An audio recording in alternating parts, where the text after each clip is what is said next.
يا هلا ومرحبا. طبعا كثير يسألون على التخاليص، كيف تقص التخاليص هذه. تعال وانا اقول لك.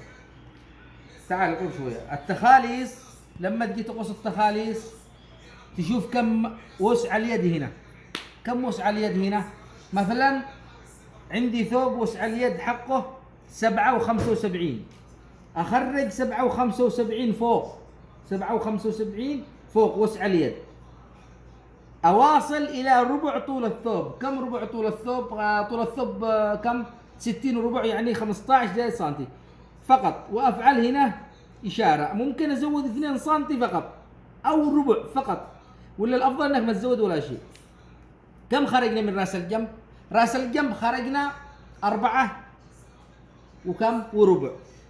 تفعل هنا 4 وربع كذا، تزود نص انش، يعني تخرج تدخل كم؟ 4 و75. 4 و75. هنا فوق تفعل 5 و75. لما تجي تقص التخاليص تدخل مايل، لا تدخل سيدة، تدخل مايل شوية. اوكي، هذه افضل قصه للتخاليص. لا تصدق اللي يقول لك تنزل تخرج وسع اليد وتواصل لربع الطول وتزود نص انش، لا، بيطلع معك الجيب تحت شويه. الجيب منطقته هنا افضل شيء. بعض العملاء يشكو من بعض الخياطين يخلي الجيب تحت بسبب ايش؟ بسبب ما يقدر يتحكم في طول التخليصات.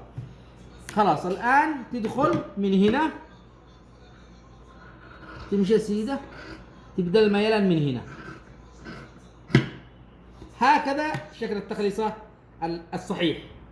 وهنا تنزل ميلان شوية. الميلان هذا ما يسبب ضيق للعميل في الإبط. وخلاص الآن هذا شكل التخليصة. وسلامتكم. ملاحظة ثانية في مقطع ثاني.